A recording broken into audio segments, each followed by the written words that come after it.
Bonjour et bienvenue sur la chaîne des Framboisiers, une chaîne qui n'était pas très active cette année et pour cause avec ce confinement et cette ambiance un peu morose, j'avoue que je n'ai pas vraiment eu le courage de me relancer dans des vidéos de présentation de mes réalisations.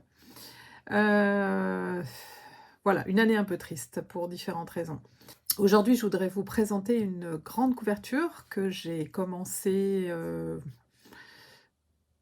quand est-ce que je l'ai commencé? Peut-être à Noël, donc elle m'a pris 4 mois à réaliser, carré après carré, mais avec beaucoup de plaisir à cause des couleurs, vous allez les voir dans un instant et puis, parce que, je te trouve que le crocheter des granits, ça fait un bien fou.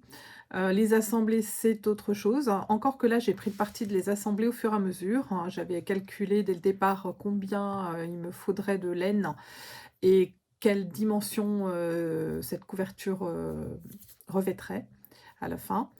Donc j'ai pris le parti de les assembler au fur et à mesure. Le plus long étant, je pense quand même, de rentrer les fils à la fin, de la réalisation. Donc sans plus attendre, je vous la montre. La voici.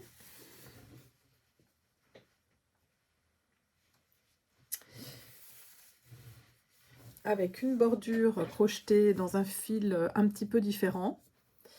Voilà, donc c'est un modèle de Drops Design, c'est le modèle numéro 188, je vous l'indiquerai dans les commentaires, sous la vidéo et il m'a fallu pour ça, 14 pelotes de Delight. Vous voyez, c'est pas énorme en fait, 14 pelotes de Delight, c'est un fil qui est, je peux pas vous le montrer puisque j'ai tout consommé, c'est des grosses pelotes, de fil qui changent de couleur au fur et à mesure qu'on les crochette, donc c'est ça qui donne cet aspect, de granit de différentes couleurs.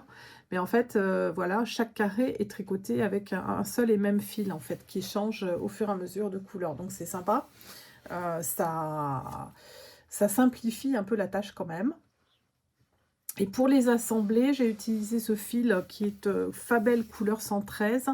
Fabel, c'est donc aussi une pelote de chez Drops, qui est un fil à chaussettes, donc un petit peu rêche, et qui se crochette vraiment super bien. Donc pour l'assemblage de tous mes carrés, vous voyez, j'ai pris ce Fabel couleur bordeaux, c'est la couleur 113. Et les Delight, j'en ai pris 7 du coloris 05 et 7 du coloris 17, hein, qui sont assez proches, qui se mélangent bien en fait, hein. Ils sont quand même à la base dans les bordeaux. Voilà. Donc ça, c'est pour mon dernier ouvrage crochet du moment.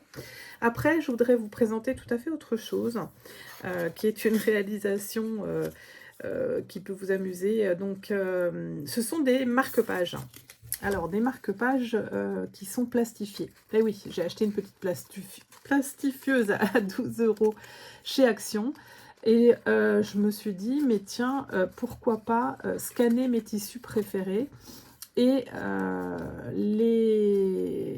créer un document Word avec en place différents signés, les plastifier en format A4, puis je les redécoupe un par un et je les repasse dans la plastifieuse.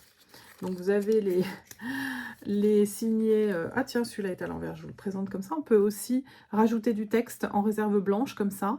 Ça, je le fais sur un logiciel qui est gratuit, que je vous recommande vivement si vous aimez faire un peu de mise en page, de carterie. Ça s'appelle canva.com. Pareil, vous le trouverez dans mes commentaires. Donc ça vous permet d'insérer du texte, de faire des petites créations mises en page très sympa. Ça, c'est un papier peint que je trouvais très joli. Donc voilà, je voulais le conserver sous cette forme-là. On ne l'a finalement pas acheté, mais je me suis dit, tiens, je vais le faire sous forme de marque-page. Après, j'ai également mes peintures. Ce sont mes peintures, mais pareil, que j'ai pu scanner et présenter comme ça sous forme de signet. Voilà, ben voilà, deux petites réalisations, enfin deux petites réalisations. Celle-ci ne prend pas de temps, est amusante à faire un jour de vacances. Et puis la couverture, évidemment, c'est une réalisation de plus grande haleine, mais voilà, je trouve que le résultat est satisfaisant. Je vous souhaite bon bricolage à toutes et je vous dis à très bientôt sur la chaîne des Framboisiers que je compte bien alimenter dans les prochaines semaines.